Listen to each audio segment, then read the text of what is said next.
Live from the Talking Joe Studios. It's Talking Joe. Talking Joe Weekly Podcast.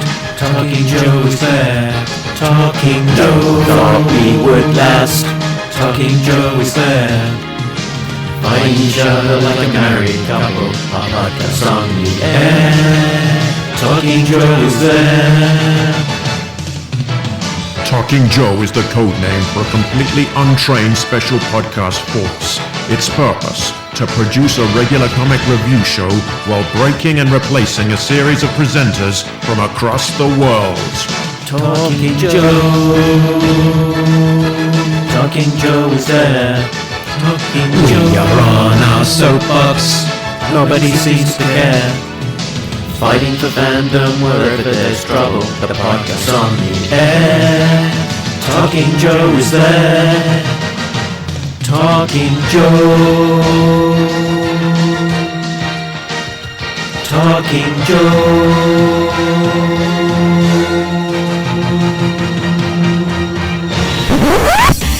Talking Joe is on the air. Hey, it's me, Mark, aka The Funky Bunch, acting captain of USS Talking Joe. Welcome to Talking Joe Disavowed, Part 1. It's the first episode of our shows looking at the Devils Poo run. Ooh, exciting. And joining me again on the poop deck, I said poop, it's the real American Tim. It's Tim Finn. Hi, Mark. Hi, everyone. Hey, nice to have you back. You weren't scared off by your first episode. Now I'm co-host. Hello to the tens of thousands of new listeners who have come to the show simply because I told Facebook that I was now co-host of this show. Oh, you told Facebook, darn it. There's so many people on that. It's going to be a game changer, Tim. And rounding out our crew for our Disavowed coverage and ready to swab the deck. Whoa, Nelly. Who's the co-presenter on the show today? We'll find out in just a minute. It's a beautiful day to have a guest. Time to talk to one of the best. Is he broken? Oh, can he be broken? We've had Ben, Chris, and S-Job too. A few episodes in, away they flew. Broken. Oh, so broken. We've always wanted to have a guest, just like you, like the Queen will ask, and what do you do? So let's make the most of this communique. Sorry to say, it is for no pay. Hope he's good, but not too good. This like, come on, Serpentor. Come on, guys, eat mince pies, let's meet the co-presenter. It's G.I.J., it's Jay Cordray. Hi, Joe fans. Like Mark said, my name's Jay Cordray. I'm a lifelong G.I. Joe fan. Writer and artist myself, and I'm going to keep it real short. I'm also the administrator of a Facebook page dedicated to my favorite artist, which is called Fans of Al Williamson. And yeah, like I said, a lifelong fan, so I'm excited and ready to get into this. Cool. And where are you from, Jay? I live in McConnellsville, Ohio, which is about 80 miles southeast of Columbus, United States. Good stuff. And how long have you been into Joe? What was the? Do you have a moment that you remember where you first encountered Joe and realized it was a lifelong love? Well, I first encountered it. Yeah, I'm not sure about the lifelong part. My very first figure was Breaker, and I remember being with my mom in Zanesville, and she bought Breaker and the Ram motorcycle for me at the same time, and that kind of did it. And a little personal thing. The card art on Breaker at the time looked like my Uncle Raymond, the face painting. So, that made it kind of personal for me. But yeah, I had all those original figures. I think all of my original 13 are the straight arm. And basically I had everything up through 1987. Cool. So you were right in at the beginning, Yeah. 82er. Yep. Excellent. And when did you first encounter the comics? My first comic was actually issue 18, which came out in December of 1983. Yeah, so it was a little after I had got got my first figures. Mm-hmm. And actually that kind of plays into something else that we'll talk about later, so I don't want to get into it too much right now.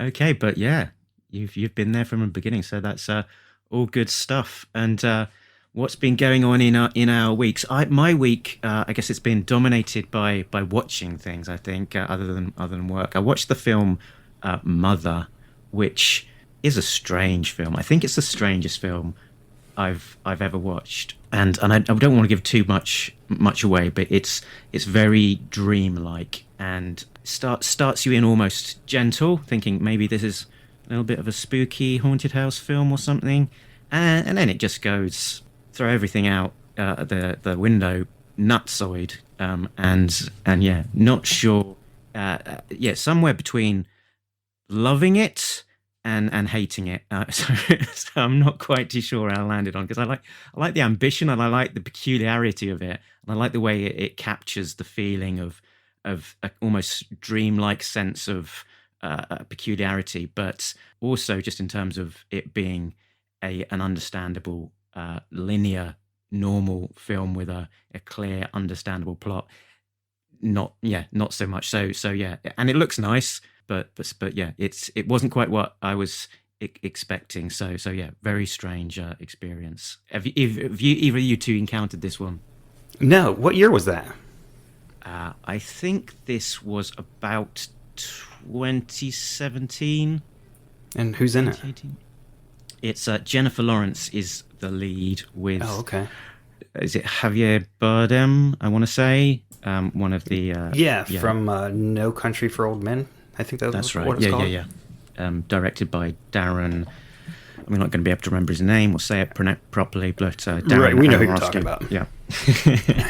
Yeah, I saw this when this came out because I am interested in Darren Aronofsky as a director. I see his movies, and this movie didn't connect with my wife and I. Like the trials that Jennifer Lawrence's character are going through are biblical, and we found it to be not subtle enough. Like, it's not torture porn. It's not the director or the movie makers enjoying terrorizing these characters or hoping that the audience will salivate at their terror and their physical and emotional punishment, but very distressing nonetheless.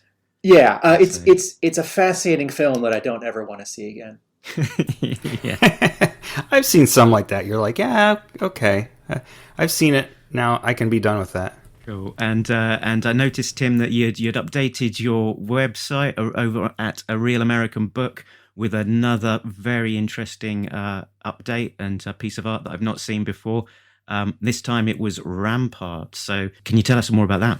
Yeah, so again, not the package painting that we all saw at toy stores. This is the Hasbro internal presentation painting. So only people at Hasbro saw this, and this was used for every character to pitch the character to the higher-ups. This was painted by James A. Payette, who I had a lot of difficulty finding anything about. Where he's going to show up in my book, it's probably going to be a half a sentence, which actually works out because he did these presentation paintings for G.I. Joe for about 3 years. But this was while other artists like Dave Dorman and Bart Sears were doing these paintings. So his contribution to G.I. Joe is small and finite, but he's not a household name amongst Joe fans who know who worked at Hasbro, because his stuff has barely surfaced, right? If you Google like G.I. Joe James A. Payette, you get like 3 images, one that's sold at auction, and that 1 or 2 that have been reproduced in some books. So I'm trying to find out more about him, but I don't know that I will. I didn't know that Bart Sears ever worked on the property. Yeah, Sears was a figure designer. He designed 2 figures. He designed some accessories for other figures. He did some of these presentation paintings, but he was quickly put on cops, which if you talk to Hasbro employees, they'll often call cops and crooks. But Sears designed the Cops line all 3 years, including that third year that didn't get made. Yeah, I can see that now that you mention it. It definitely you just looks think a lot of, like his artwork. Yeah, you think of Big Boss's eyebrows, right? Oh, that's a Bart Sears drawing as interpreted by a sculptor. I have a feeling, was it Bart Sears did Rock and Roll version 2? Am I remembering right? He contributed to it. I can't definitively say he was the designer. Okay. Contributed then. That was a nice figure. I really liked that Rock and Roll. It was definitely one of those ones where it was a different take versus the version 1, but one that, was very much a success in its own right. Yeah, I'm not too sure how many of those I would be able to pluck out of my head where they've deviated to quite a significant extent from the look of the original, but have made an iconic figure that is that stands just as well as, or maybe even better than the version 1 figure. Yeah, you can say that again. There should be a term for that, because I feel like that's what I wanted for all of the figures. 3 years later, 5 years later, in the toys, in the comics, in the new animation, if you're going to redesign a character, there's sort of not redesigning it enough, and there's redesigning it too much, or there's giving this character something completely different to do and redesigning them too much, and then I don't really feel it's the same character anymore. And Rock and Roll, you're right, Mark. That's that sweet spot. Yeah, and maybe Stalker as well. That, I don't know if it's version 2, but the sort of the tundra with the white puffer jacket. That's another one where they've gone in a completely different direction, but it's still really worked as a look and as a toy design, but sort of still feeling like it's retained the original kind of vibe, let's say, of the version 1. Stalker goes from Detroit to Southeast Asia to Alaska. I think of unlike Gung Ho, he's willing to stick on a coat. He's not proud man. He came with a kayak, right? Yeah. Even if the design doesn't work, that accessory is so undeniably great that it's worth buying that toy. Yeah, the kayak was really neat. There we go. So that was Rampart. I always get him confused with Pathfinder for some reason. Go and check out the blog over at arealamericanbook.com to see that art, and him in an action pose there doing what he is meant to do, which is defending the coast. Good stuff. Before we move on, I think we've got maybe just a couple of minutes to go inside my mind, so let's go inside Mac's mind. Woo! So the other thing that I have been watching this week is on Netflix, crime scene, The Vanishing at the Cecil Hotel. And this is one of these real life sort of crime mysteries, very much in the vein of the successful Don't F with Cats, which I think came out earlier in the year. Very intriguing kind of disappearance mystery occurring at this hotel in LA, with a bit of a strange and spooky backstory to the hotel. So quite a fascinating story going in, and some really well put together couple of first and second episodes building the mystery, but falling completely flat in episodes 3 and 4. And I just felt like, I would like 4 hours of my life back, please.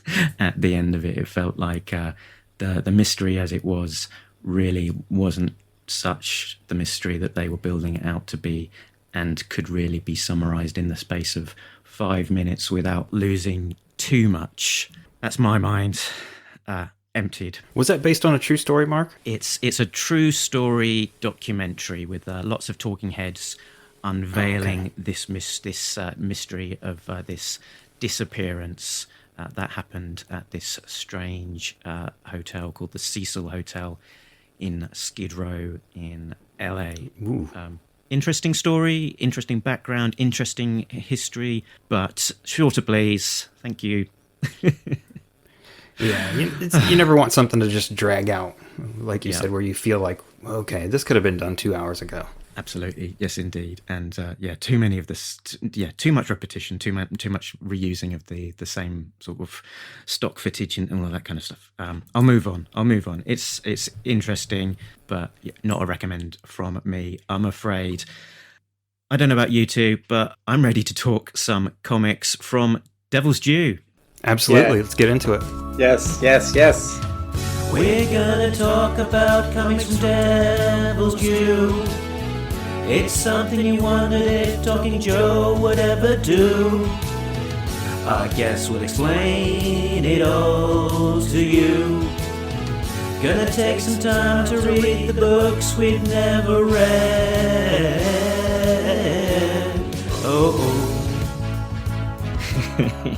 So, normally in these shows, we're going to be aiming to, at pace, cover an arc or so of the story. So, however much that takes, whether that's a couple of issues or 4 or so, and move along at clip. But because this is the first issue and there's a lot of context around that that's worth discussing, we're just going to be covering issue 1 of the Devil's Due book from Image. And I thought I'd just lay out some of the context of where we were at the time when this came out in 2001 and where we'd travelled from. So over in the comics, we'd had Marvel, G.I. Joe, issue 155 concluding the series in December 1994. And then subsequently, not too much longer afterwards, Dark Horse launched a series called G.I. Joe Extreme, which ran from 1995 to September 1996 and was a tie-in to that same toy. That it was a tie-in to the toy that was coming out at the same time. There was a comic then from Bench Press that they tried to launch and revitalize and relaunch the G.I. Joe Real American Hero brand with Larry Hama at the helm. And that didn't get past a couple of sample pages being produced, so that fell apart in 1999. And there was an enthusiasm that was building for the G.I. Joe characters, and it was foreshadowed by an article in the very influential Wizard issue 111, which came out in December 2000. And Wizard, as you'll know, was the preeminent fan magazine of the day. You know, when they were commissioning articles, they would, alongside it, commission popular artists to produce renditions to make those articles more interesting. And they ran in this particular issue a special all about kind of nostalgic properties that might perhaps come back. And in the issue, they included pieces from Teenage Mutant Ninja Turtles, as interpreted by Joe Madureira, who was a hot artist off of the Uncanny X-Men. We had G.I. Joe, penciled by J. Scott Campbell, and Transformers by Pat Lee, who would go on to form Dreamwave and acquire the Transformers license a couple of years later. And in the G.I. Joe article, as I say, it was accompanied by this wonderful splash image from J. Scott Campbell. And they speculated on how it could be relaunched. They put forward Greg Rucka as the writer, which I think was a great choice. And actually, when we talked about who might be a good choice to relaunch G.I. Joe, Greg Rucka was the name that I suggested would be a very good fit. So that was kind of what's happening in the background with the comics. And over in the world of toys, the main line stopped in 1994. Then we had Sergeant Savage joining shortly after 1994-95, and then Extreme in 96-7 or 95 up to 7. And there were some modest store exclusives for the Real American Hero line, but was mostly based on the reuse of existing molds. And we didn't see a proper relaunch until 2002, when Hasbro decided to go all in on a new line of Joes called G.I. Joe versus Cobra, with new sculpts from head to toe and very much with lots of synergies into the comics of the time from G.I. Joe. So there was quite a big gap, really, both in terms of toys and comics for that proper nostalgic G.I. Joe brand, a gap of 5-6 years, really. So when Devil's Due launched, it was tapping into this wave of nostalgia that probably most people didn't quite recognize or realize might be there. And they had a preview in 2001, followed shortly by the issue 1 in September 2001. and the first issue of the revamped G.I. Joe, A Real American Hero, from Devils Poo, published through Image, went on sale September 12th, 2001. So in terms of timing, we're talking here about the day after 9/11.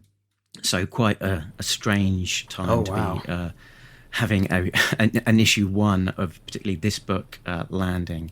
And assembling this issue, the creators had no way of knowing that their comic about America's daring, highly trained special mission force would debut a day after the deadliest terrorist attack in American history. But orders of the revamped G.I. Joe were very good, and enough that Devils Poo, who had initially announced a 4-issue miniseries, were able to pretty much immediately after announce that this would actually be an ongoing, and start even thinking about potential spin-offs. Whew.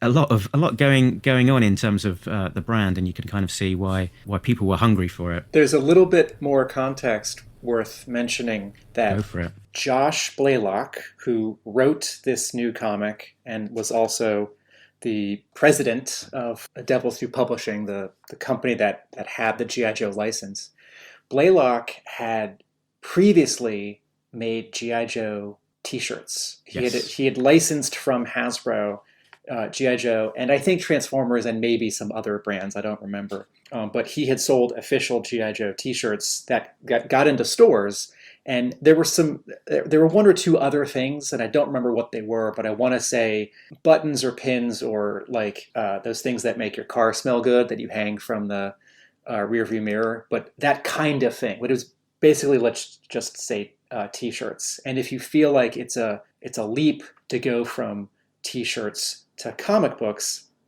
Blaylock had been making comics, and what this really speaks to is a business relationship with Hasbro, that Hasbro wanted to make a deal with someone who understood licensing, right? Like, I'm going to protect your brand while I present it in a way that's different than how you present your brand, right? Hasbro makes toys. Hasbro knows toys. Hasbro doesn't make t-shirts. Hasbro doesn't make books. They don't make sleeping bags. So, they license out these characters and brands to companies that do. So there was already a relationship. And so Blaylock could bring some confidence to this arrangement. It's like, well, we've worked well together so far. Why don't I also acquire the license to G.I. Joe comic books? Yeah, and it was that kind of background in the licensing for the likes of t-shirts that made him realize that he was onto a good thing, because there was an enormous appetite for these brands, for the license or Transformers t-shirts and the G.I. Joe t-shirts and those kind of things that he had already been putting out there into the market. And one of the reasons that he picked G.I. Joe, by the sounds of things, was that Transformers was the bigger brand. It was the more active brand, and he realized that going for G.I. Joe would be the easier sell in terms of acquiring the license as a relatively young unknown. That it's less of a bet and less of a whereas the Hasbro brand, the Transformers brand was more active and probably would have been more protected also. I think it goes to show how much of a desire there is for these characters. Like you said, they're they had the Wizard article, and I think Tim said the other day that your average consumer might not know about Snake Eyes' story, but they see Snake Eyes and they know him, in the same kind of way that a lot of people are familiar with Wolverine. And say, oh, well, that's Wolverine, that's Snake Eyes. And I think that was always kind of there, so bringing it back in 2001, it doesn't seem to me like a huge gamble for them. I think that it was just, the ARAH book had gone, and not just the book, but the line of toys had gone so far away from the original concept that people kind of lost interest in it. So bringing it back and kind of paring it down to its beginnings was probably a welcome return for a lot of people. Yeah, and I think as well, it's sort of the approach was that the people who were going to buy this book weren't necessarily the same target audience in the way that they would have marketed it back in 1982 or whenever it was that issue 1 launched. I think the thought process there was, we're digging into a nostalgic vibe here. When there isn't an active toy that's being promoted heavily to 5-year-olds. There isn't a TV show, there. The people who are going to, and the comic market is a very different place as well in 2001 versus the early 80s. The people that are going to buy this comic are going to be the people who read it as kids themselves. So they're going to be in their mid-20s for the most part. The people who were buying the figures and the toys in the mid 80s, and now it's almost 20 years on, and they're wanting to recapture some of the joy that they had from that experience when they were younger. Yeah, it's definitely a nostalgic property written towards an now older audience. That's how, when you have lines like Shipwreck talking about going to, I think it was Flint's aunt's wedding and throwing up margaritas or something on her. We wouldn't have had that in, the first several issues of the original run. But now that we were, at that time, 30, we can laugh at those things because we've hopefully not thrown up on anybody's aunts. But, we've had those kind of experiences by that point. Sure. Yeah, no, that's a very interesting interesting observation. You're right. That's definitely not the sort of thing that would have been referenced in the original run, and is more of a wink to the kind of experiences of a more mature audience. Okay, so let's get into the issue itself. So we're looking at issue 1 of the Devils Poo reinstated arc from September 2001. The creative team was story and layouts, Josh Blaylock, pencils, Steve Kurth, inks, John Larter, and colours from Hi-Fi Design. So Hi-Fi Colour Design was Colour Studio, co-founded by Brian Miller and his wife, Kirsty, as a studio, focusing very much on the emerging digital colours of the time. Edits were Scott Whirl, and cover A artist was J. Scott Campbell, with back cover by David Michael Beck. Let's jump in and discuss the covers. Favorite cover? I like the Campbell cover a lot. I mean, if you're a fan of Campbell, it's definitely something that's going to appeal to you. His characters are pretty cartoony.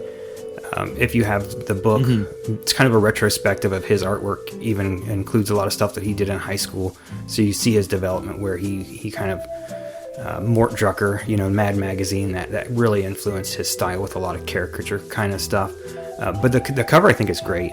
My only one little tiny nitpick would be I don't like Roadblock having an earring. I do like that he doesn't put Shipwreck in his traditional sailor's outfit, and he just kind of has the sweater, and we see that look carried out through the rest of the book too. Yeah, for sure. The Roadblock one is an interesting one. I definitely wasn't a fan of that at the time, but I wondered whether it was potentially a bit of a reference to the version 4 Roadblock, where they did introduce an earring. I think it was on a different ear. But it's not the first time that he's had some ear decoration, let's say. But this J. Scott Campbell, it's after Michael Golden, and that reference being to his Yearbook 2 cover. So the composition is pretty similar. We've got Snake Eyes down at the front. I think the biggest carryover probably is actually the background, where there's that big American flag in the background, which is very much a complete carryover from that design. But yeah, if you're going to reference a cover, it's a good one to pick.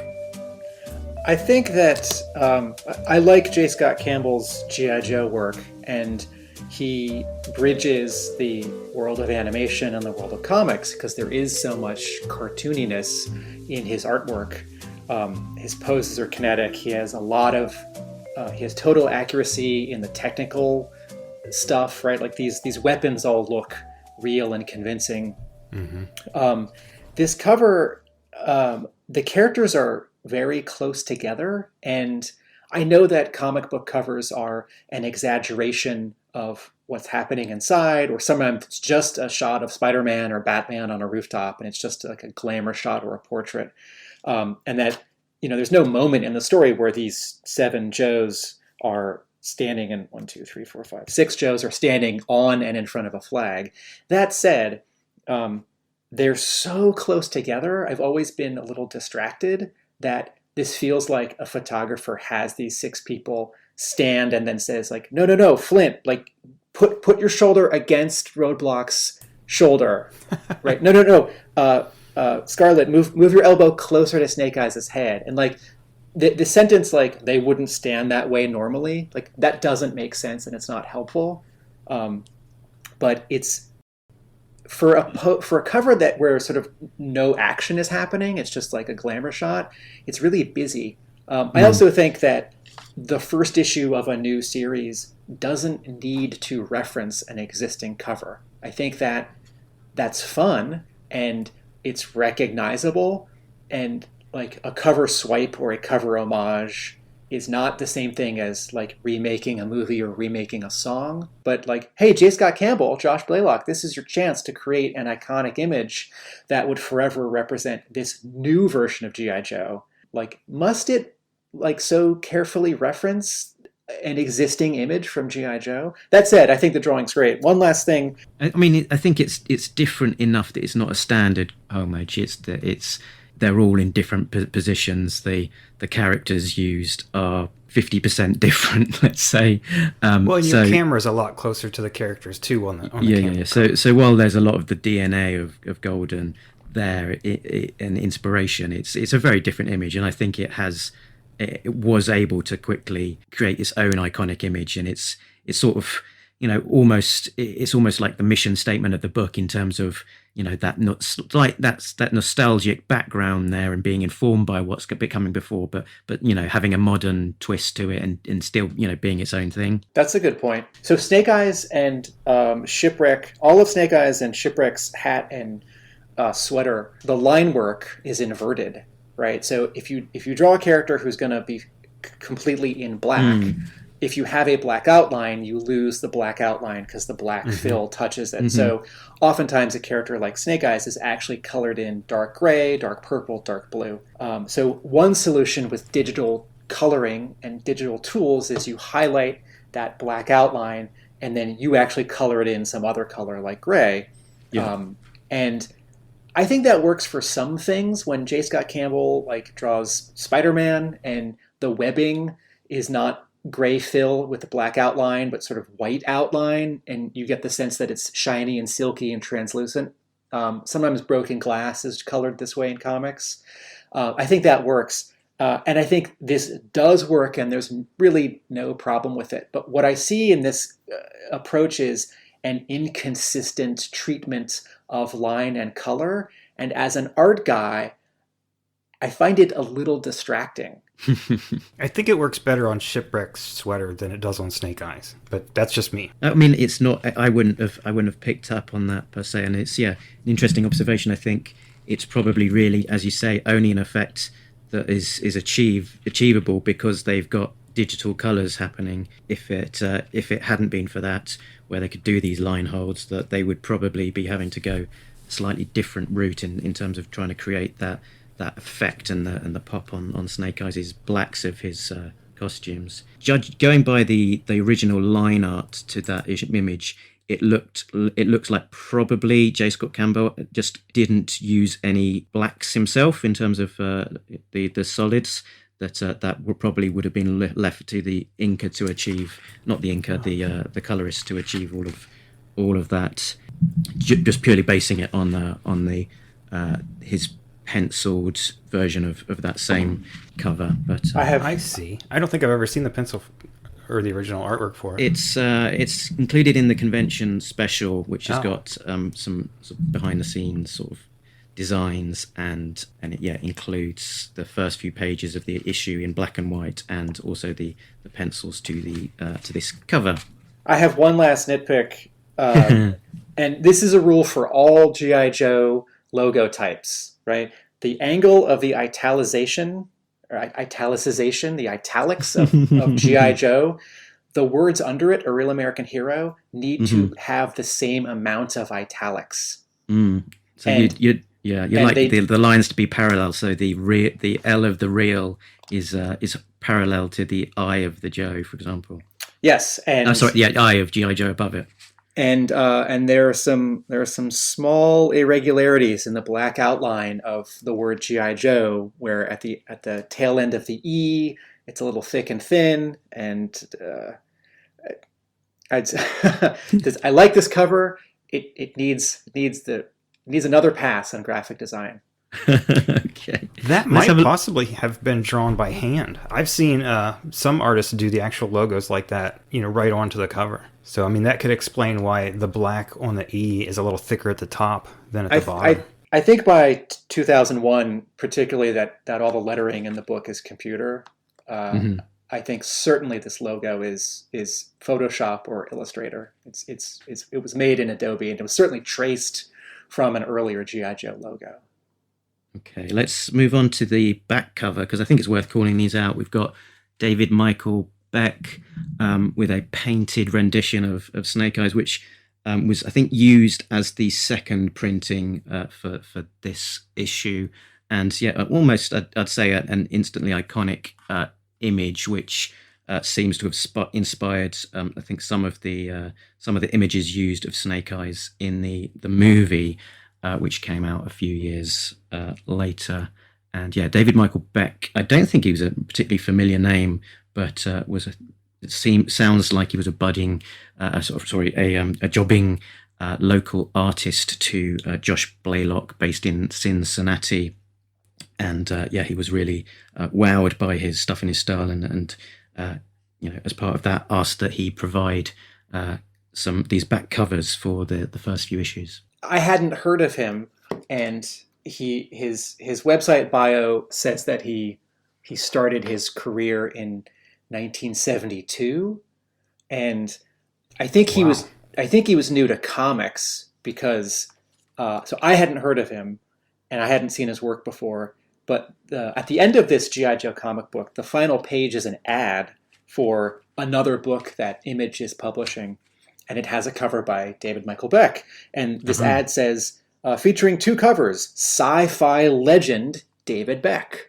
So some people out there knew him. Enough people to call him a legend. Yeah.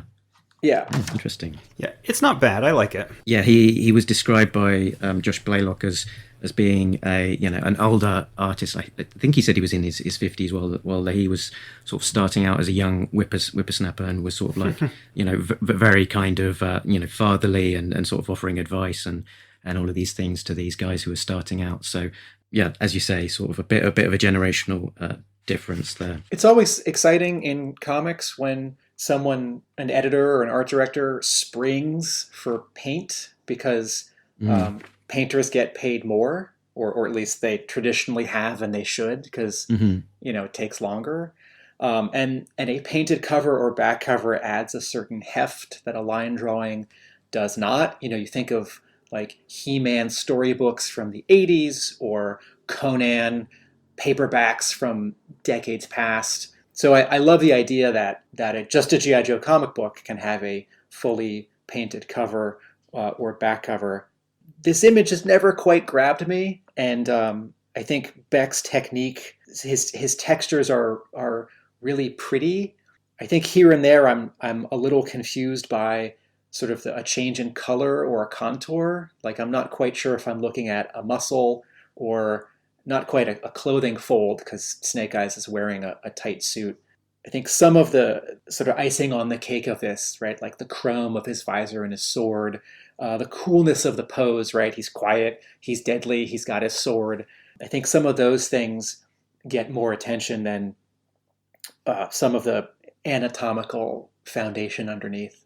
Yeah, I'm not sure what's going on with that tricep, but I think that it looks pretty good. I mean, I think it's somebody that's probably not necessarily real familiar with the property. A bigger Joe fan might have done some things differently, like no idea what that is on Snake Eyes' wrist, or his forearm for that matter. But the sword handle that he's holding looks really nice. The one that's on his back looks really nice. So he's definitely somebody that is very talented. Yeah, I think that thing that looks like a watch is his brand new communicator, and you'll see it on the front cover as well. It's part of the redesign. I also want to give credit to Josh Blaylock for hiring David Michael Beck to do back covers for this whole arc. And he then became a sort of back cover artist or cover artist for other Devils Do G.I. Joe comics. You know, we all like the consistency of a recurring artist in comics, whether it's the cover artist or the interior artist. And though there are things that I might do differently if I could paint, and I can't. So I just, you know, like it's easy to criticize, right? Like, like this image isn't as the way that I want it to be, right? It's like I can't do this. I can't do the texture, the wall behind him. I can't do the chrome of the sword. But I'm right there with you. That Beck kept coming back, and that Blaylock had him, and that rather than putting an ad on the back cover for some other Devils Do project or some other Image comic, right? Like you're making less money if you just hire an artist and put a new piece of art on the back cover rather than run an ad there. And I've always appreciated that decision, because a comic book should be special, but the back cover is the most valuable advertising real estate. Yeah, very good point. It sort of speaks to, I guess, the love that they had of the brand, and I guess the willingness to invest the time, money, and energy into making it look a little bit more special than it would have otherwise be. So now we've done the covers, let's jump on in the inside and start with a plot breakdown. In the Florida Everglades, Kamakura spies on the Dreadnought compound, and Snake Eyes uploads the intel that has been gathered. Double O Duke gathers a team of Joes and shows surveillance photos showing Cobra Commander back in action on domestic soil. And that as a result, the G.I. Joe team is reinstated and the call is made out to the former Joes. While Roadblock, Flint and Shipwreck catch up on old times, Scarlet and Snake Eyes have a tense moment where Scarlet slaps Snake Eyes. It is revealed that Snake Eyes left Scarlet 3 weeks before they were due to be married. Back at the Dreadnought compound, Cobra Commander unveils the nanomachines to the Cobra High Command. Later, Cobra Commander retires to his quarters where some females wait for him. A woman. But Destro's General Lillian is one of them, and she attacks Cobra Commander. We end on a cliffhanger as Destro enters and has the Crimson Guardsmen take Cobra Commander captive. Dun dun dun! I was a little surprised to see Cobra Commander go into a room with 2 women in it like that. Yeah, I mean, it was an observation that I had as well. It seems out of character. We've not, as far as I can remember, not really had a comparable scene in the original Larry Hama run of, Cobra really seeming to be bothered by the opposite sex, to be honest. Yeah. Or anyone. G.I. Joe is... No, I mean, not... It's true. I mean, there's a little bit of... There's romance between Snake Eyes and Scarlet, and there's some romance between Destro, Baroness, and Flint and Lady J. But most of it is off-panel. And G.I. Joe is sort of the overall story and brand. It's pretty platonic. So any scene where anyone walks into a room and there's sort of this like moment Hooker. of this moment of seduction, someone with the sex of their desire, right? Like we've just never seen that. So the scene feels very new to G.I. Joe. Yeah. Let's get on to art. So we've got Josh Blaylock on layouts and Steve Curse on pencils with inks by John Lotter.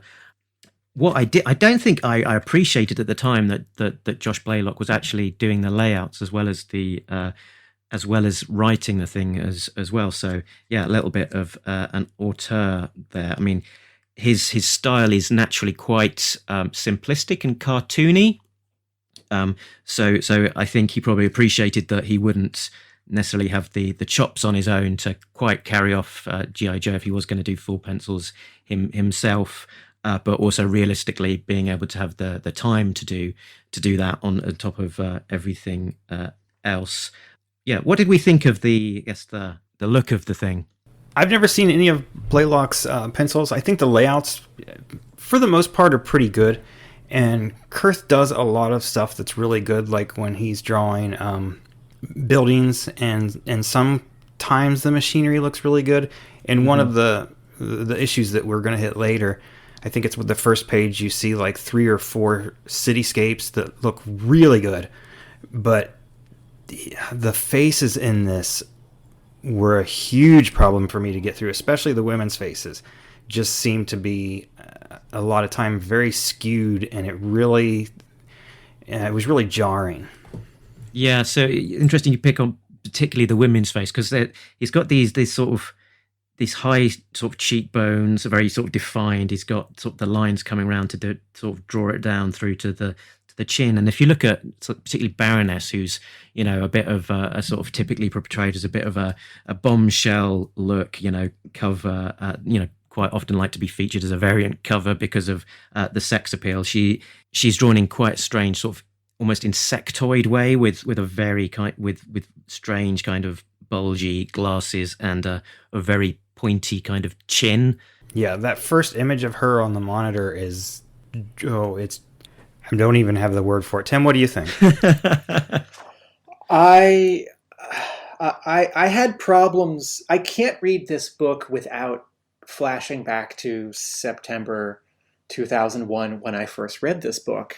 And I was so excited because a lot of great decisions had been made. Like, let's bring back a G.I. Joe comic. We'll start with a miniseries. J. Scott Campbell does the cover. We are continuing the story from before. Actually, what I hadn't mentioned before as well is that Devil's Due had very successfully, you know, been working on the social medias back when this, you know, that was a still pretty new kind of thing, that they had a very professional website, very active message boards, and really building up quite a large sense of anticipation for this book. And really, you know, all of those people sort of rediscovering the brand, talking about their favorite toys from before and their favorite memories from the Marvel books, and speculating about what might be to come. There, you know, it helped sort of fuel that. I don't know if you were particularly active on any of that at the time of the review, but I was fairly active on the Devil's Due boards in the run up and sort of first few issues coming out. And yeah, it did really sort of create that sort of sense of anticipation. I'll just say the word cheekbones. Steve Kurth's art was disappointing to me at the time, and I had a strong reaction to it, and I will continue this thread in another episode of this podcast. But after reading this issue, I wrote a letter and sent it in to the publisher and the editor to be continued. I want to hold off until issue 3. I want to lure listeners back to a future episode. But what I will say is that Steve Kurth is doing a little cartooning here and there. Like when he draws Destro's head, he's exaggerating. He's got wide lips and a wide chin, and his eyes are set far apart, and his cheekbones are really far apart. But it doesn't look realistic. His cheekbones look like it's like an exaggerated sculpture of a skull, not, you know, a person, not a head, not a mask. And the good news is that as much as I disliked the art at the time, Steve Kurth, many years later, came back to draw G.I. Joe comics and did really spectacular work. And in between, he drew an Ultimate Iron Man miniseries for Marvel, where he was very much channeling Brian Hitch. And there's a pinup, and I can't remember quite where it is, but it's in the first year or two of Devil's Due on G.I. Joe. But Kurth drew a double splash G.I. Joe Transformers crossover pinup. And there he's very much channeling sort of an earlier Brian Hitch, when Hitch's stuff looked more like Alan Davis and less like sort of the modern Brian Hitch, who's more photorealistic, who drew the Ultimates. But Kurth's anatomy isn't quite there. And I wished that at the time that Blaylock had either hired a different artist or worked more with Kurth to do some revisions. The storytelling is clear, and I can follow the story. Although the panel where Kamakura hands the the data disk to Snake Eyes is sort of oddly composed, because unless you see a tiny fingertip and a tiny little triangle in the top left corner of the panel, you actually don't see Kamakura handing this data disk to Snake Eyes. You just see Snake Eyes sitting there holding his arm up for no reason. And then the next two panels, the thing that Snake Eyes is doing, walking away with the data disk is like a 0.5 millimeter large in these very small panels. So I like some good heavy lifting done by the colorist to actually isolate that and make it pop, so that you can see it if you're looking hard enough. It would have been very easy to miss that. One last thing about Kurth and Larder in terms of anatomy, not just sort of chins and faces, but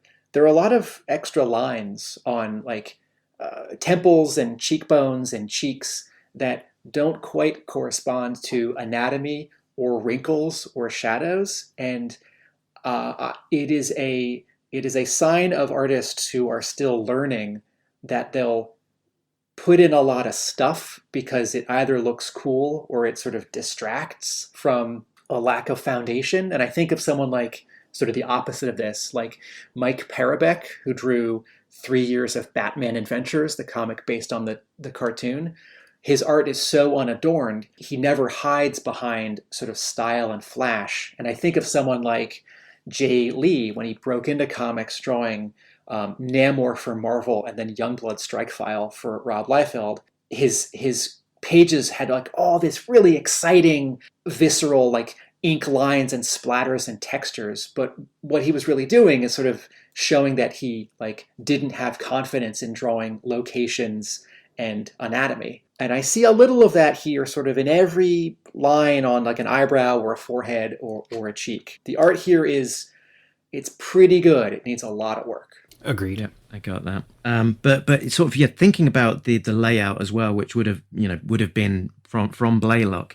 They are packing in a lot of story. There is a lot of panels on almost every page. There's the one where they make out the call to the various Joes to get them back into the team. Concluding on the call to Bazooka, and I think there's 13 panels on that page, and on all but a few splashier images. There, you're looking at at least 5, 6, 7 panels per page. So they're sort of fitting in a lot of storytelling into the book. And sort of pushing it along. It feels like they're sort of covering a fair amount in a single issue. It is a lot, and that page in particular that you're talking about, where they make all the phone calls. I mean, like Tim said, some of the faces, aren't that great. I think, like I said, Blaylock does really nice layouts. I think he's got that set up really well. It works, and I give him credit for being able to get that much stuff on one page. Yeah, and it looks like Puck from Alpha Fight is joining the G.I. Joe team as well from that page, so that's quite exciting. Oh, hold on, that's Gung Ho, right? Yeah. My favorite was when we get to Bazooka and he's all heavy, and then later they say that he couldn't pass the physical. Yeah, a lot changes over 5 years, but actually for Bazooka, this sort of touches on another point for this comic, that it's almost as equally inspired by the cartoon as by the comics, because in the comics, Bazooka featured in a one issue, one and done, where they're fighting the bats with this is the issue where the bats first reveal. Is this a cover that you've actually got, Tim? Do you own that cover for that issue? 44 with Lady J. Yeah, it's on my wall. beautiful cover. And Is Bazooka in that one?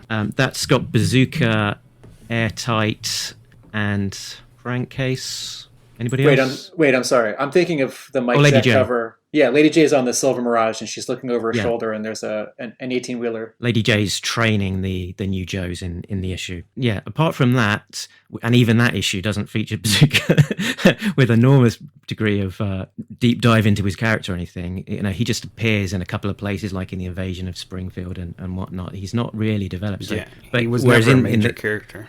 Yeah, but whereas in the cartoon, he's in there quite a lot, and he's got a bit of a sort of a comedy double act with him and Quick Kick, right? Tim, you'll be able to talk. Is it Alpine? Yeah. Alpine and Not No, Alpine and Bazooka, right, Tim? Right, okay. Yeah, Mark, I think what you're picking up on here is that this page where we check in with 9 or 10 Joes coming out of retirement is that the punchline is on Bazooka. Yeah. Because not only is he out of shape, but he's bald.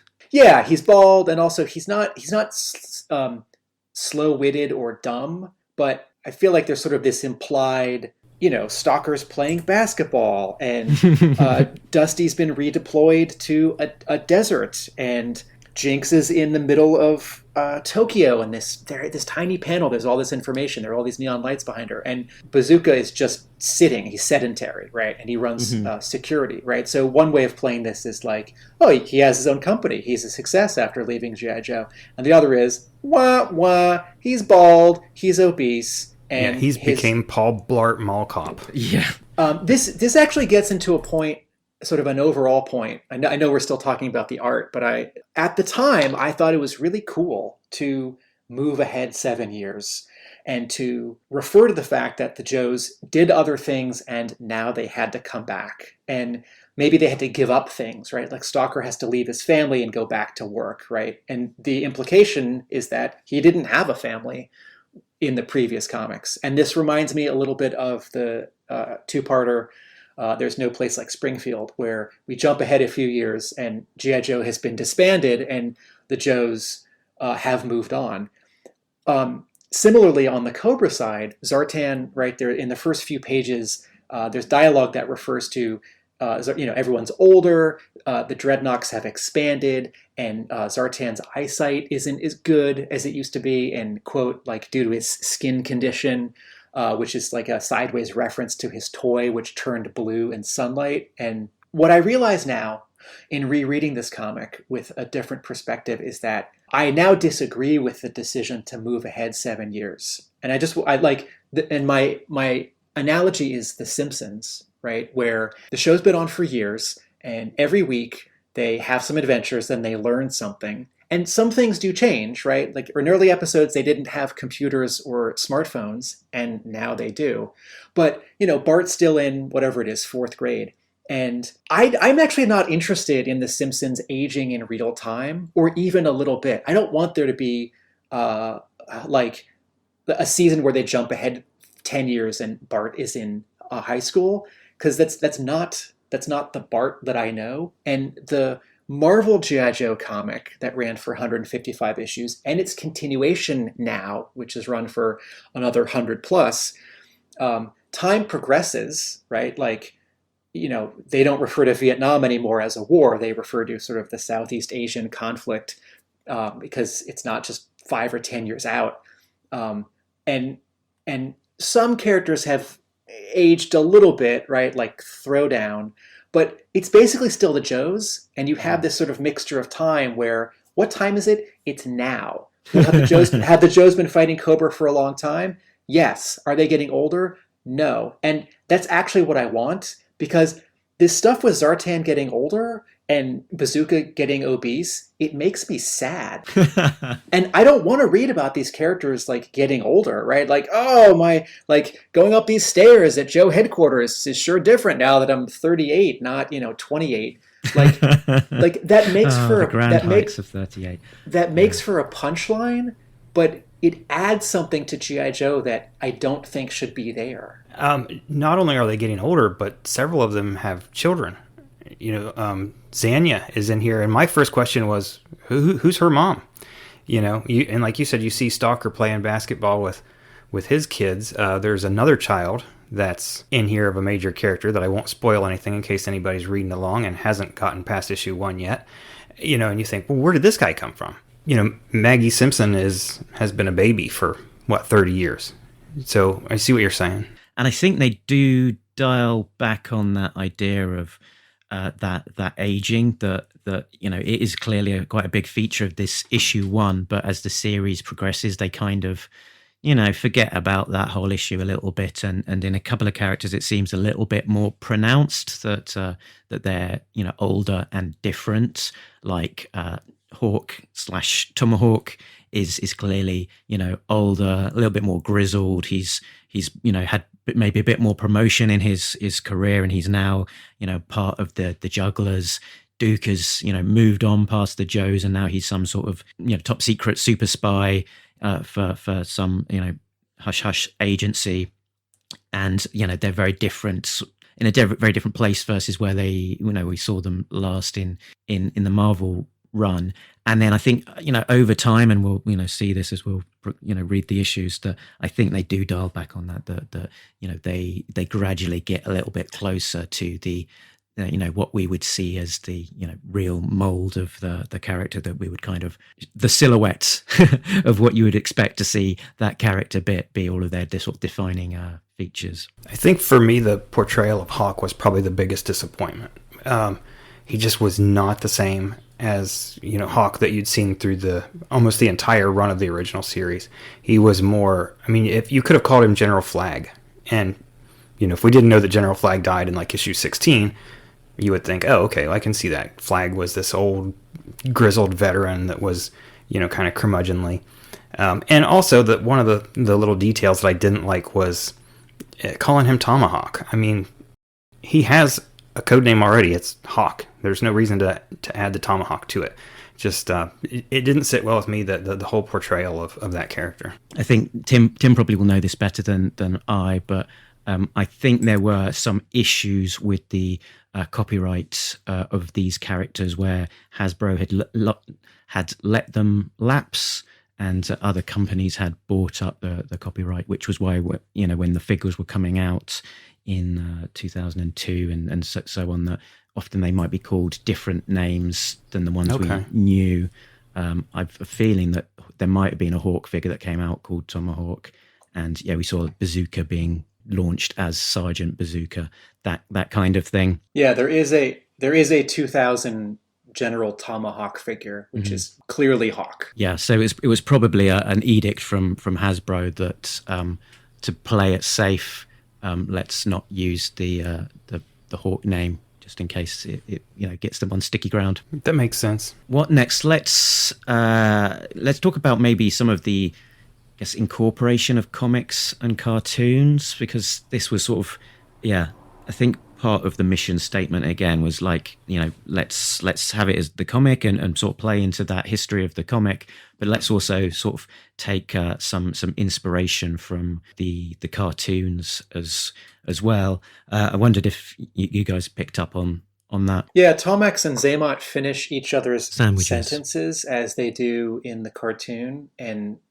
they refer to, or Cobra Commander refers to, Extensive Enterprises, which is their company from the TV show that was never mentioned or a part of the Marvel comic. And I'm okay with that. I loved their portrayal in the TV show. I loved Extensive Enterprises, and that the sort of business relationship that Cobra ostensibly has with Mars, Destro's military armament company, which is only ever referred to, I think, one time in the entire cartoon, right? And Destro is just sort of recast as like a second in command, which he wouldn't be. So bringing Extensive Enterprises into the comic felt fun. Yeah, it felt fun. Sorry, in the cartoon, I'm not so familiar with the cartoon, and I've not watched a lot of it for quite a while.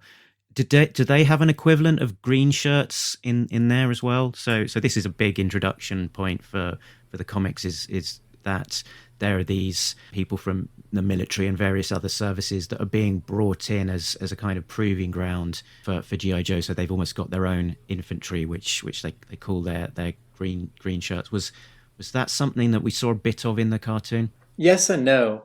In the same way that, like, if you film a movie and you have people eating at a restaurant and you hire extras to be in the background, or you have a parade and you hire extras to be in the background, the green shirts on the cartoon were just extras. They never spoke.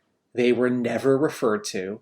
They didn't have names. They were just, like, anytime the Joes are attacking Cobra, if you need 10 or 30 more people to drive some other vehicles or to be in a vehicle with one of the marquee characters who talks, there's a green shirt. But they are sort of, though they're clearly visible, they're oddly invisible. Yeah, I get that.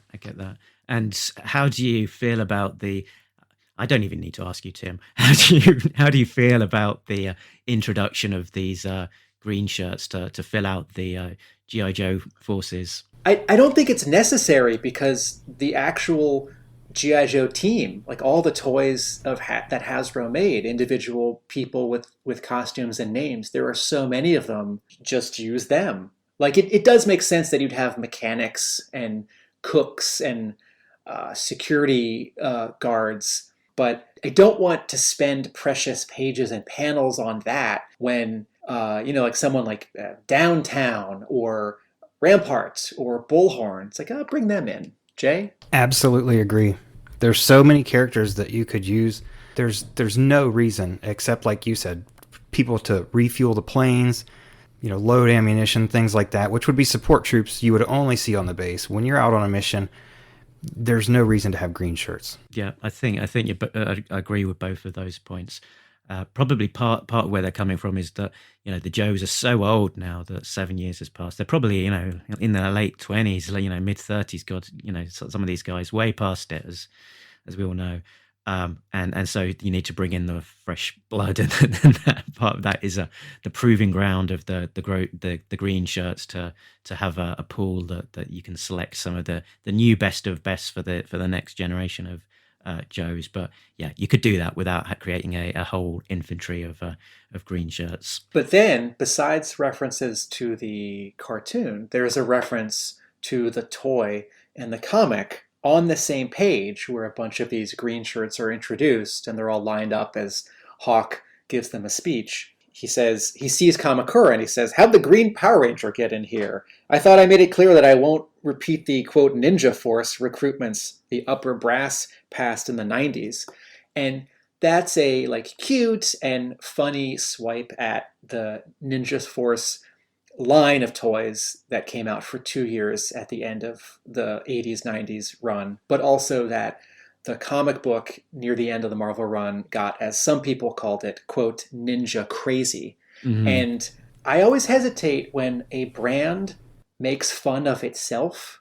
And this scene just flashes me back to the first X-Men movie where they're in the Blackbird and they're flying to the showdown, and Wolverine and Cyclops are talking, and the conversation's like, "Oh, this black leather, it's sort of tight and uncomfortable. Like, what do you expect? Yellow spandex?" And the audience giggles because we know that in the comics and in at the grand opening of a Toys R Us where you have a person in a costume, it's like yellow spandex, and that's dumb. But no, it's not dumb. That's what it is. don't make fun of it. And probably even more so the first G.I. Joe movie, The Rise of Cobra, as well. There's quite a few sort of throwaway lines that kind of poke fun with I think they've got kung fu grip and realistic hair kind of references, that kind of thing.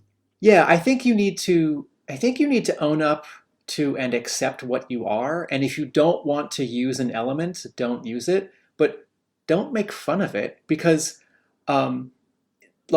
yes, is a person wearing yellow spandex silly in real life? Yes, but for 50 years, that's what Wolverine has been in the comics, and don't that's my jam. Don't make fun. All right, Tim, you just squashed my favorite line of dialogue. Yeah, that was going to be my favorite line of dialogue too. Really? Now we're just going to draw a big line through that whole segment. You guys like this scene? I don't know if I like this scene, but I thought that was funny. I thought it was a cute line. How'd the Green Power Ranger get in here? Okay, how about this? I think Green Power Ranger, I think that's fine. But then the next line is where it goes too far for me. And the Ninja Force line. It's not cruel and it's not mean-spirited, but it crosses a line for me. It's like, no, this is G.I. Joe is inherently silly. Batman is inherently silly. And you can have a grounded movie like Batman Begins. You can have a fantastical movie like Batman. You can have a bonkers movie like Batman Forever. But he's a guy who dresses up like a bat and jumps from rooftop to rooftop. And that's crazy and not realistic. So if we accept one thing, we have to accept the other. It's like, no, they're ninjas in G.I. Joe. And it's like in Retaliation, I wish the second live action movie, I wish there had been one more line of dialogue where someone just explains From how Snake and Eyes. why. Just how and why anyone. It's like, no, we actually know these ninjas and we team up with them sometimes. Like, I like how that movie embraced that. It's like, no, this movie is going to be a lot of ninja stuff, and I wanted a little bit more of the connective tissue. All right, sorry, back to the Devils Poo comic. Let's move on to some G.I. Joe fashion. Armani, Prada, Versace too. Joe's changed their outfits from black to blue. Duke and Hawk, look but don't gawk. Changing their kit, whoa, is that legit? Swapping camo jackets, headgear and boots. It's now neon colours and funky spacesuits. Sci-fi stalker and even Roadblock. While Bill, Flint and Mutt gave me a shock. So go take a walk if clothes aren't your passion. Cause it's comic book talk and lovely G.I. Joe fashion. So there was quite a lot of redesigns here, and a lot of these were coming from actually Josh Blaylock, who was doing a lot of the some of the redesign work, what the characters would look like, and then passing that on to the artists like J. Scott Campbell for the covers and Steve Kerr for the interiors. So we've got some interesting new looks for the people. So maybe we'll sort of hone in on a couple of these. The big one, I think, is Shipwreck, who we first saw on the cover. So he's ditched his village people in the Navy look, and is now there in his sort of how would you call that? A sort of a turtleneck kind of roll neck jumper with the hat. Still looking very nautical. Every bit the seafaring badass, but this time actually, with much less room to poke fun at him. Yeah, Shipwreck, I like that with the sweater. Like you said, it is still kind of, he looks like a sailor, but he doesn't look like Donald Duck. The ones that I didn't like were a lot of the redesigns were just bland. Like there was a shot maybe in a later episode or in a later issue of Flint, and he's standing there and he's just got like a black shirt and maybe some things on his wrist, and it's like Tim said in the last podcast you guys did about their iconic looks. I don't mind changes or tweaks, but if you're going to change it, don't just make it something bland and that doesn't have a lot of style or flair to it. Yeah, so I think the Shipwreck look clearly works, was instantly very popular and was very quickly actually incorporated in the toys. That this design was used as the basis of a number of toys. Flint's redesign was basically let's take Flint and stick him in a black t-shirt instead, which seems fairly pointless just given how bland it is. Yeah, it's just boring. My two thoughts here are something I like and something I don't. I agree with what you have both just said about Shipwreck. Importantly, there is blue, not on the cover so much, but in the interiors. The cue for Shipwreck, like what makes Shipwreck? He has a beard and a mustache, he has some kind of hat, and he's wearing blue. If you had to boil it down to the minimum, that's it. If you put him in like green fatigues, it's not Shipwreck. And so this costume here checks off those boxes. But importantly, Shipwreck's specialty changes, or his expertise changes. From 85, when his first figure was released, to 94, he becomes a SEAL, right? He's not just a sailor, he becomes a SEAL. And so his costume here, he becomes a Navy SEAL. And so his costume here feels like a nod to that. I'd like a little more gear, I'd like, I don't know, one more thing on his belt or one more strap on his pants, but it's great. Destro has a lot of less elegant and more like comic book villain stuff happening on his pants and his sort of top, right? Like he still has the cat. Okay, so it's iconically Destro, right? Metallic mask, black and red.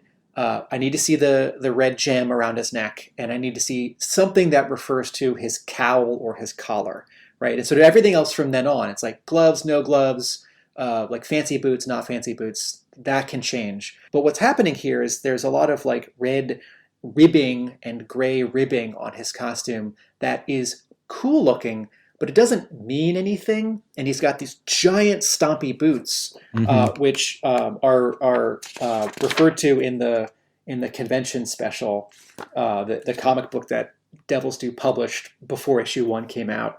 And you can see 2 or 3 different artists taking a swipe at this new Destro. And what I think I see here, like Josh Blaylock was a like punk or goth kid in his fashion and in some of his sensibilities, you know, like his hair, his clothes, his jewelry, like as a person at conventions, like that was part of his gestalt. And that also bore out in some of the characters that he wrote and drew in some of his comics that he did on his own through Devils Poo, not something like G.I. Joe where he's doing it with other people. And what I think I see here in these boots on Destro are like big, stompy, goth boots. And that's cool. I don't know if that's Destro. Yeah, Destro I thought was way over designed when I first saw him, and you know, I was like, what is going on with this character? Later, I think it does kind of get explained in a way in the story, so I didn't have as much a problem with it once I found out what's going on. But initially, yeah, I was like, what is this? You know, it's the opposite of you see with some of the Joes that are under-designed. And you look at that first splash page, or it's not a splash page, but it's a large image of Destro. And like you said, with all of the ribbing and the big stomping boots and stuff, and you're just like, what is going on here? I agree with all of that. The other one that I saw, which I think I like, was sort of the take on Zartan. You know, he looks quite different to Zartan as we know, and I sort of thought him of as a Marlon Brando kind of Zartan, a lot sort of thicker set and sort of maybe like the idea of him being a big gangster boss and sort of gaining that power and sort of letting things, you know, maybe having this illness which is making him less active.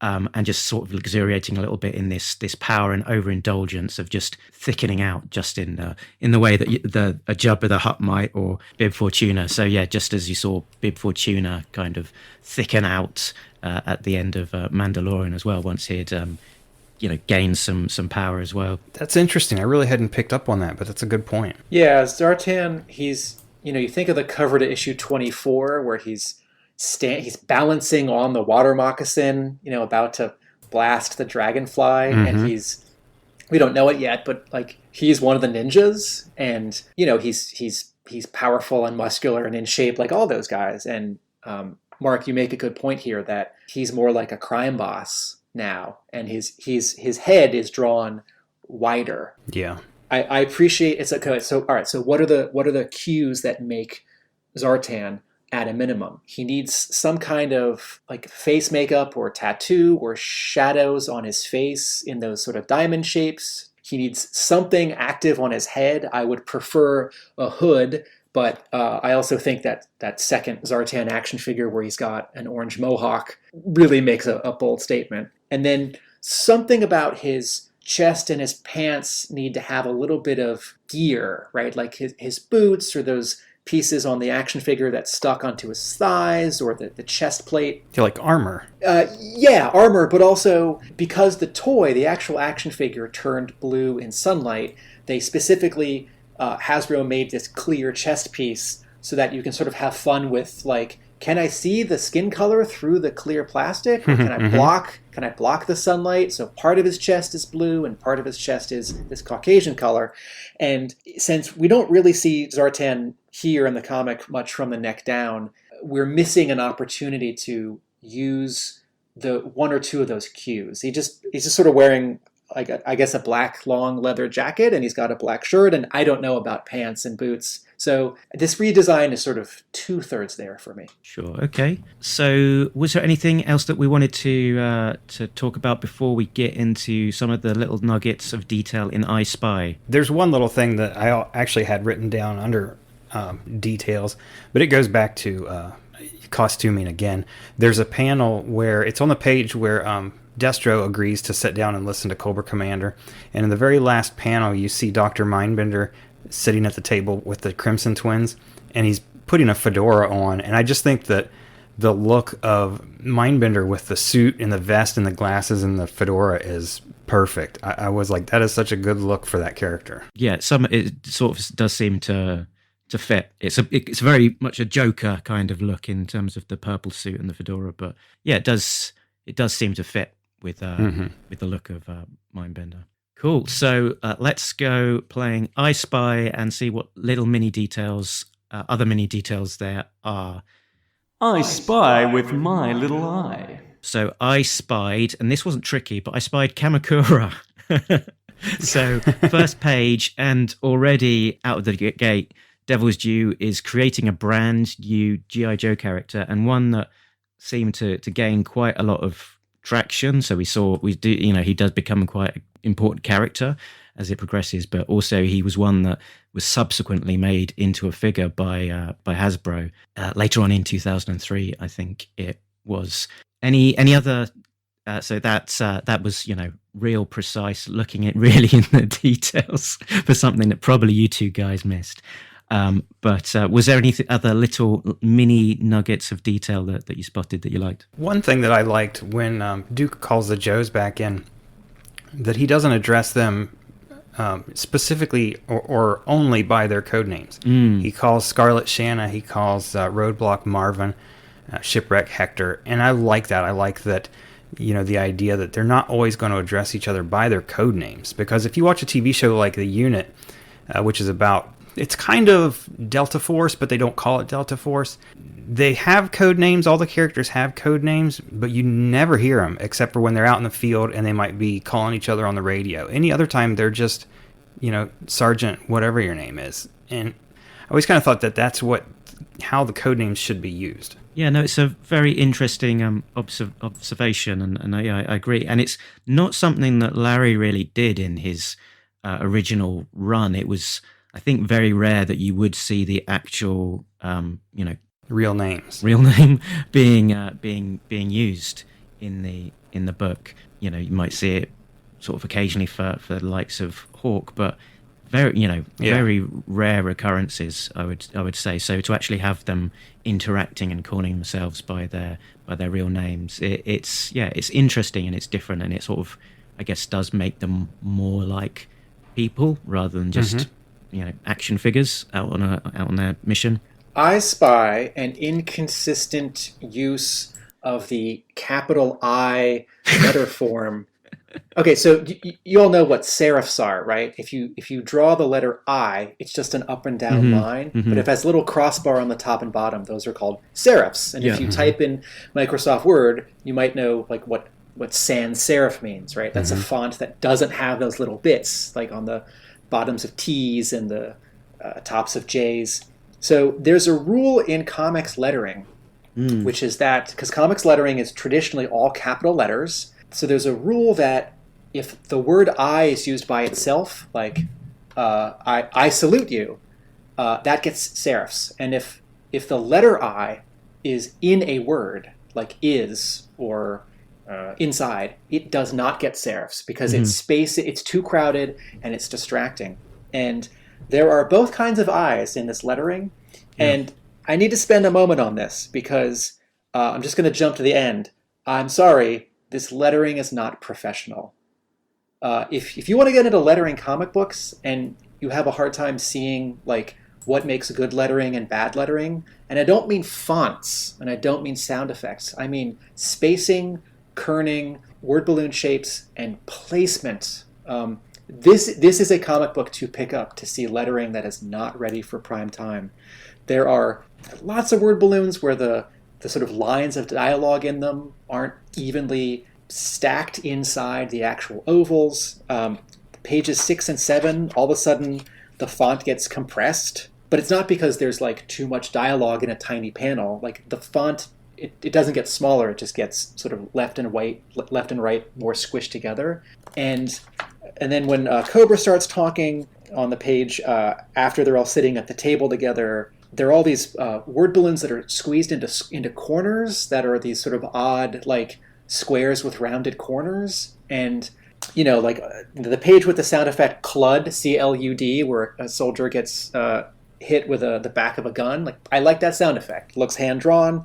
I like that. I'm sorry, the lettering in this comic is not good. And I want to point out There is no credited letterer. Yeah, it just says visit blambot.com for free comic fonts, doesn't it? So what that suggests to me is that, one, someone at Devils Do, like a production artist or the editor, lettered it, or that more than one person lettered it. And like that's allowed.